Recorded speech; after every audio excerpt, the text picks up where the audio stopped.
or by choice of God or any superpower? Why we are on this planet? By accident or by design or by superpower? I think even the planet is wondering why the hell these human beings came here.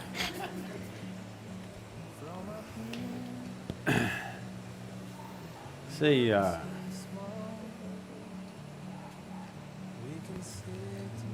the solar system, the way it is, and so as the other universal systems, the galaxies, they're all happening because they arrive at a certain perfection of geometry.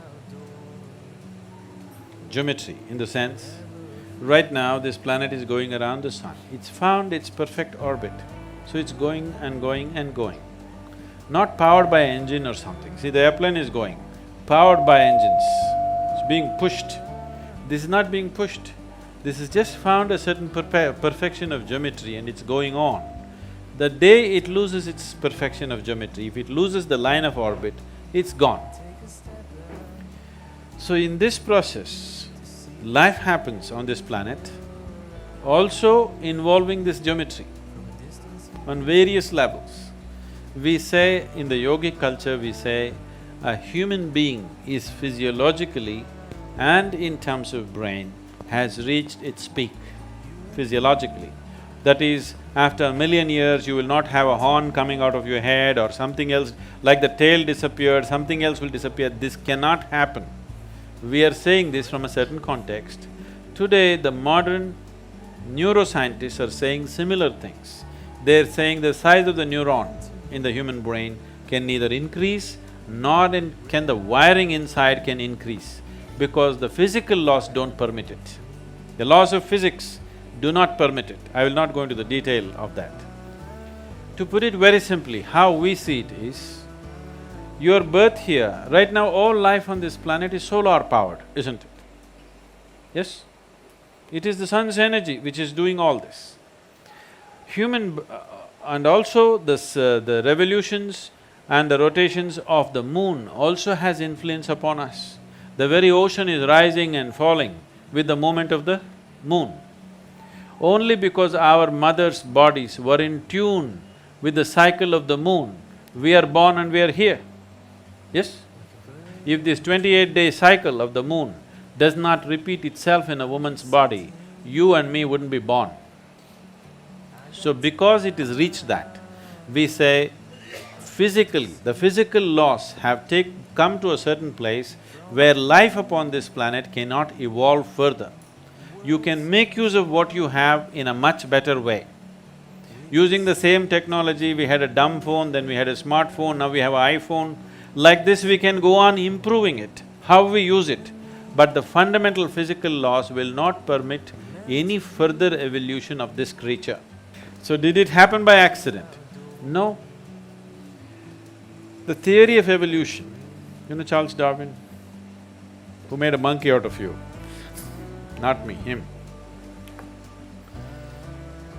If you look at the theory of evolution, which was propounded just 150 years ago, we have said this thousands of years ago, in the sense, you know the 10 avatars?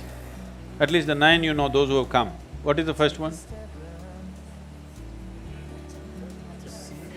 Matsya Avatara. Matsya Avatara means fish or water life. All life on this planet started underwater. What is the next avatara? Kurma Avatara, amphibious like a turtle, half in the water, half on the land. The next one is Varaha Avatara, a pig or a wild boar. Among the mammals, one animal which is strongly rooted in its body is a wild boar. See, we live next to the forest, we see this. The tribal boys can kill a deer with a stick. If you hit it with a stick, it'll fall dead. The local dogs will hunt the deer, but a wild boar, you try to kill him and see, it's not easy to kill him. You go smash him with a car, his spine is broken, still he will go, he will not stop. Because he's so physically rooted, his life is so physical. So the next form of life was Varaha Avatara. This simply means the creator is finding expression in First as fish, then as a turtle, then as a wild boar. Next one is Narasimha, half man, half animal. Next one is Vamana, a dwarfed man. Next one is a full-grown man but emotionally volatile man who is Parasurama. Next one is a peaceful man, which is Rama. Next is a loving man, which is a Krishna. Next is a meditative man, which is a Buddha. The next is supposed to be a mystical being yet to come. Okay? This is running very much in parallel lines with the Darwin's theory of evolution. Yes or no? It's in the same sequence, exactly in the same sequence. Darwin propounded his theory only 150 years ago. This was said 12 to 15,000 years ago. Adiyogi himself spoke about it. So, if you observe life, you can clearly see from what is inanimate, basic life formed. From that, life evolved. We've always seen it that way. Always we saw life evolved. Constantly, we are in every temple you go, there is a snake. There are various symbolisms all around the place, because even today in your brain, one part of your brain is a reptilian brain. You know, the core part of your brain is still a reptilian brain and it still functions, and we have different practices in yoga as to how to transcend this reptilian brain and allow the cerebral cortex to function. And today we have scientific evidence to show you. The University of California has done scientific studies on Shambhavi Mahamudra, the basic practice we teach usually. And they say if you practice Shambhavi Mahamudra for 3 months, the neuronal regeneration increases by 241%, a kind of percentage that's never been recorded in the history of any kind of research, okay? Just a simple practice for 21 minutes, 241% increase in your brain function and neuronal regeneration. This means as you grow old, you will become more intelligent. Usually young people think you're getting stupid.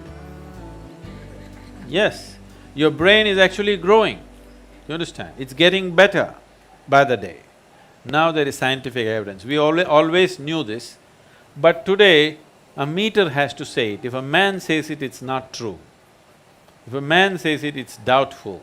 But a meter has to say it. Now the meters are saying it.